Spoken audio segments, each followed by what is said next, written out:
한국의 고체 추진체 기술 수준에 대해 간략하게 써보려고 합니다.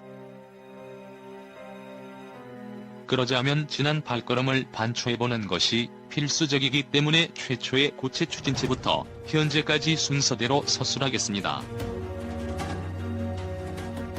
아울러 최근 폭발적인 성장을 한 북한의 고체 추진체 기술에 대해서도 접근해보고자 합니다. 1. 최초의 고체 추진체 백곰. 한국 지대지 미사일의 시초는 나이키 허큘리스라는 지대공 미사일입니다. 한국 탄도탄의 시초 기반 기술은 이 지대공 미사일의 개조개량 유지 보수,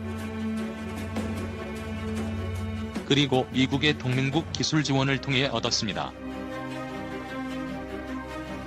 최초의 탄도탄인 백곰이 나이키 허큘리스와 배다 박은 이유 역시 사정이 이러하기 때문입니다. 이 당시만 해도 국내엔 제대로 된 풍동 하나 없었고 탄도탄에 필요한 인프라 역시 전혀 존재하지 않았습니다. 동맹국 지원 프로그램을 통한 기술 자료, 그리고 나이키 허큘리스 지대지 개조 개발 계획에서 미국 회사 MD사가 전달한 각종 자료를 통해 탄도탄을 개발해야 했습니다. 따라서 독자적인 형상등을 개발하고 실증할 기반과 기술이 없었으므로 나이키 허큘리스의 형상과 공략 자료를 바탕으로 사실상 복제 개량한 것이 백곰의 정체입니다. 백곰이란 복제 개량 사업을 시도했기에 76에서 77년 우리가 아는 안흥시험장이나 대덕의 탄도탄 개발 기반이 태어날 수 있었으니 나이키 허큘리스야말로 한국 탄도탄의 어머니 혹은 아버지라 부를 수 있을 것입니다. 그리고 이 과정에서 나이키 허큘리스의 내부 전기 배선, 항법 유도 체계 등을 유지 보수하며 기술을 쌓은 것이 금성정밀, 현 엘라이즈 X1입니다. 나이키 허큘리스가 채택한 고체 추진 체계는 CTPB이고 60년대 다수의 미사일이나 로켓에 널리 채용되던 물질입니다. CTPB는 프로폴리머 계통 바인더 물질로 여기에 산화제로 AP 과염소산 암모늄, 금속 연료로 알루미늄 분말을 사용합니다. 당연히 이런 바인더를 이용한 고체 추진체 제조엔 산화제와 금속 연료를 균질하게 섞어줄 믹서가 필요했는데 베트남 전쟁 이후 수요 부진에 시달리던 로키드사가 300갤런급 플래니터리 믹서와 관련 시설을 헐값에 판매한 덕분에 이 시설을 인수하고 그와 관련된 폐기된 것인지 내버린 것인지 아니면 가져가라고 일부러 둔 것인지 모를 막대한 자료들까지 국내로 가져오게 됩니다. 이 추진체 제조 시설은 전두환식의 방산 민영화로 인해 한화가 가져가게 되며 구령, 현무, 2.75인치 로켓 등에 이용됩니다. 고체 추진체 제조와 기술은 사실상 한화가 독점하게 되며 최근 풍산과 LIG가 협력하여 자체적인 고체 추진체 제조 시설을 자체 개발해 마련하고 있는 실정입니다. 이 현무-1 사실상 70년대 말 국산 탄도탄을 실용화할 뻔했으나 이걸 가로막은 것이 전두환 군사정부입니다. ADD 탄도탄 개발 조직을 해체하고 애써 마련한 탄도탄 개발 기반과 제조 기반 모두를 봉인하거나 제거해버리게 되며 아웅산 테러가 일어나지 않았다면 아마 한국은 자체적인 탄도탄 개발을 영영 하지 못했을 수도 있습니다. 아웅산 사태가 벌어진 이후 다시금 탄도탄 개발 조직을 되살리고 백곰 프로젝트를 되살리게 되는데 그 결과물이 바로 현무-1입니다. 사실은 말만 현무일 뿐이지 실상은 백곰의 실전배지 모델을 이름만 바꿔서 내놓았다고 봐야 합니다. 이렇게 개발한 현무-1은 백곰과는 달리 처음부터 막 보유한 HTPB 추진체를 적용한 상황으로 80년대 말부대 찬설과 전력화를 마무리하게 되는데 외형과 내부 구성도 사실상 그 이전 결과물인 백곰과 거의 다를 바가 없으니 전두환 군사정부는 대한민국 탄도탄 개발을 거의 10년 정도 지체시킨 셈입니다. 한일모터, 관성유도 등 백곰과 다른 부분 모두가 백곰의 양산 배치 모델에 적용될 예정이었던 부분들로서 이것들의 개발을 거의 5년 이상 지체시키고 관련 인력과 기술을 숙청시킴으로써 재개발에 다시금 5년을 소모하게 됩니다. 그래서 도합 10년 가까운 시간을 낭비하게 하니 이런 현무-1은 대외적으로 사거리 180km라고 발표하나 실질적으로는 약 240km 내외의 사거리를 확보하고 있었습니다. 나이키 허큘리스가 장기 운용 개량을 통해 사거리 200km 이상을 달성하고 있었으니 이건 당연한 결과물이라 할 수 있습니다. 3. 현무-2 성능 개량 및 현무-2AAB 90년대 말이 되면 군사정부에 의해 거세되었던 국산 고체 추진체 기술이 성숙함은 물론 지속된 탄도탄의 양산으로 인해 관련 기술이 발전 누적됐습니다. 이 시점 현무는 약 500발이 양산되었고 기존 나이키 허큘리스 지대지 개량 모델 1000여 발을 보유하고 있었으므로 이때도 세간의 상식과는 달리 대한민국은 북한에 대해 여전히 탄도탄 전력 우위를 가지고 있었습니다. 위키리크스를 보면 현용 현무-2A 타입은 99년부터 개발에 들어갔다고 하는데 이 현무-2AB부터 더욱 발전된 HTPB 기술 아마 AP 대신 HMX가 가미된 적용되었고 기존 현무-2 500발에 대해서도 신형 HTPB로 교체하고 탄소복합제 모터 케이스가 적용되며 전 보다시피 고체 추진체는 모터 케이스 내측의 여러 형상으로 들어가게 되며 고체 추진체의 성형된 모습에 따라 연소 특성과 연소 시간, 추력 특성, 비추력이 다양하게 변화합니다. HTPB의 경우 기존 CTPB에 비해 점성이 약해 생산성이 좋을 뿐더러 추진체 형상 성형이 쉽고 역학적인 성능이 뛰어납니다. 서방 제국의 경우 70년대부터 이 추진체를 사용하였고 한국은 90년대 말부터 적용하기 시작했습니다. 정교한 성형이 가능할수록 원하는 성능을 얻어내기 쉬운데 이 자체가 바로 기술인지라 같은 HTPB를 적용한다 하여도 그 성능이 동일하진 않습니다. 아울러 99년에 개발을 시작한 현무-2A와 현무-2B는 탄두 중량만 다른 사실상의 동형 탄두탄이므로 한국 정부는 이미 미국과의 협의와는 관계없이 처음부터 500km급 탄두탄을 확보하려 하고 있었음을 유추할 수 있습니다. 실제로 1999년 7월 당시 김대중 대통령이 클린턴에게 탄도탄 사정거리 500km 확보를 공식적으로 요구한 바 있습니다.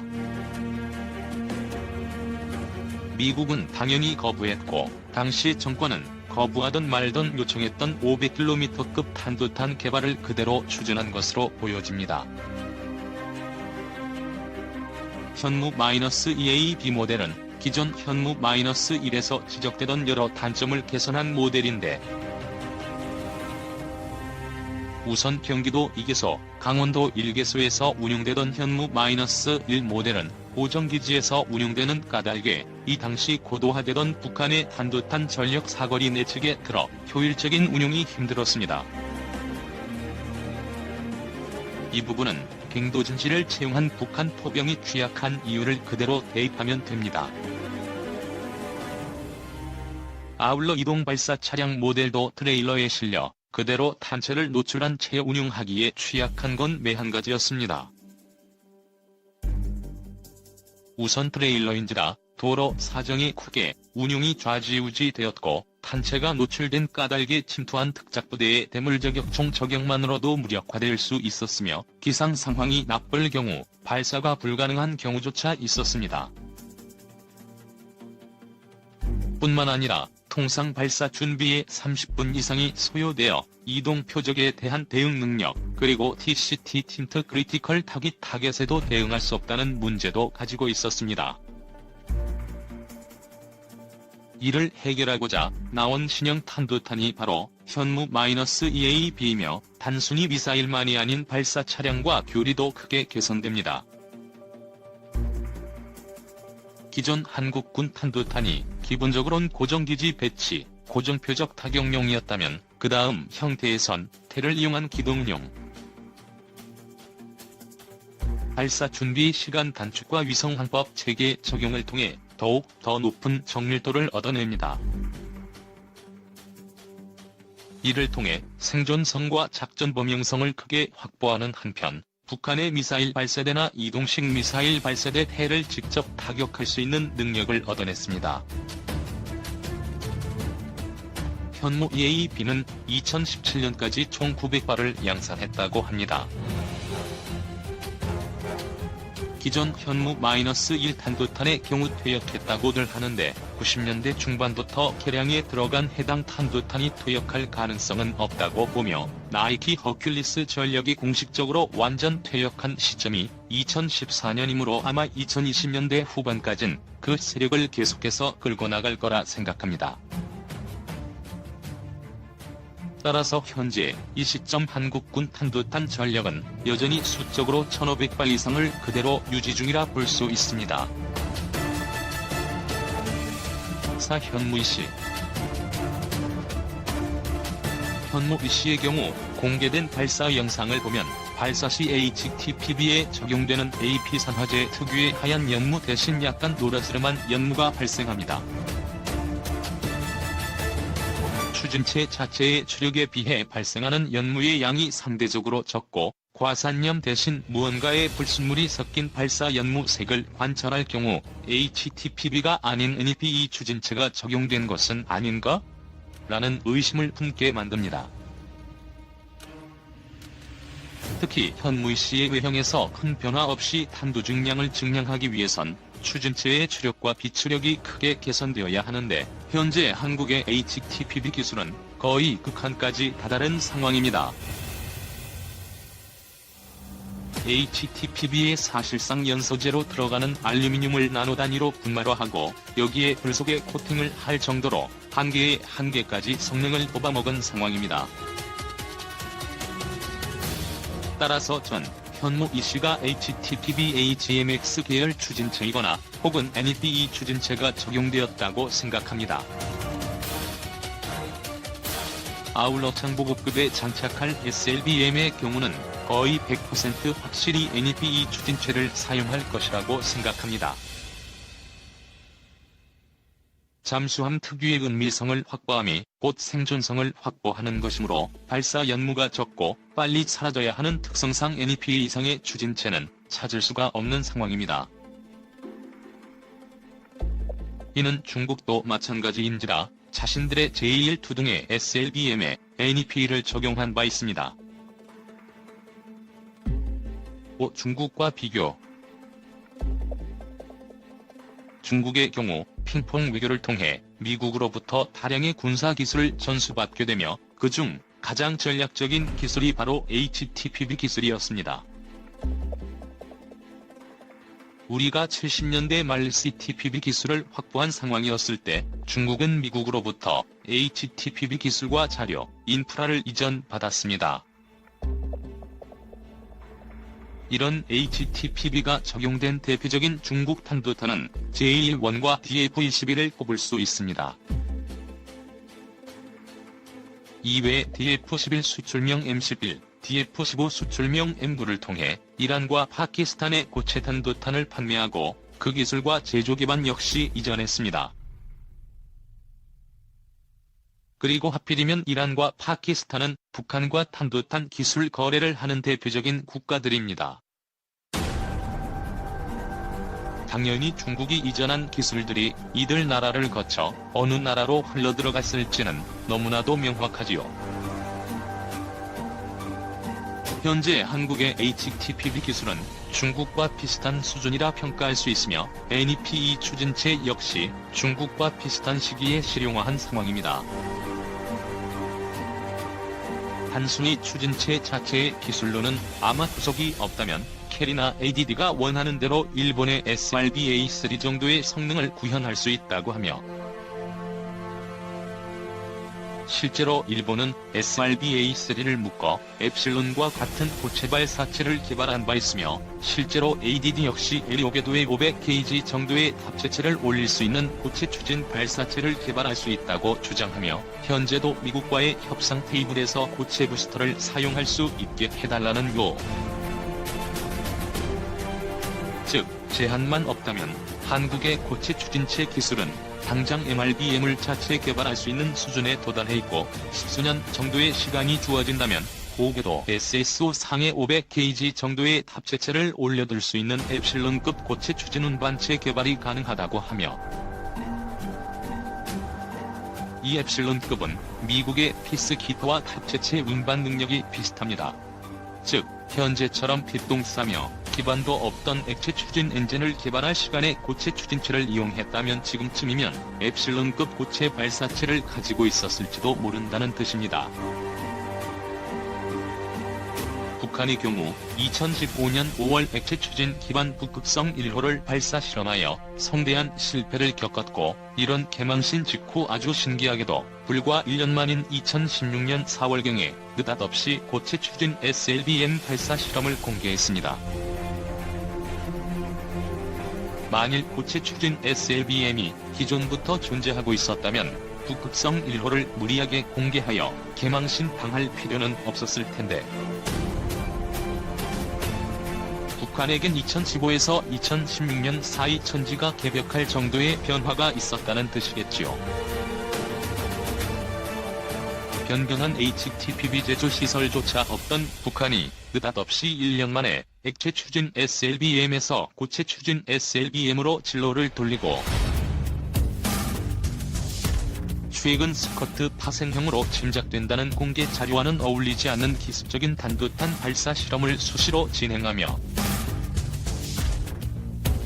그 스커트 파생형이란 모델의 사거리가 약 1000km로 짐작되어 DF-15와 성능이 비슷하고 비행 특성도 비슷한 금이스테리한 링크. 저만 중국이 의심 가는 걸까요? 이미 전 북한 핵탄두 제조 기술이 중국에서 파키스탄을 거쳐 유래했다고 떠든 바 있습니다. 그렇다면 탄두탄이라고 아니겠습니까? 아니, 최소 10수년이 걸리는 테스트 과정이 대거 생략되고, 그것도 액체 추진체를 가지고 휘뚱을 싸다가 1년 만에 고체 추진체를 내민다? 뭔가 말이 되지 않지요? 여하간 제가 발견한 자료 등을 보면 한국의 HTPB 기술은 중국과 유사하며 NEP 역시 거의 유사한 수준이라고 합니다.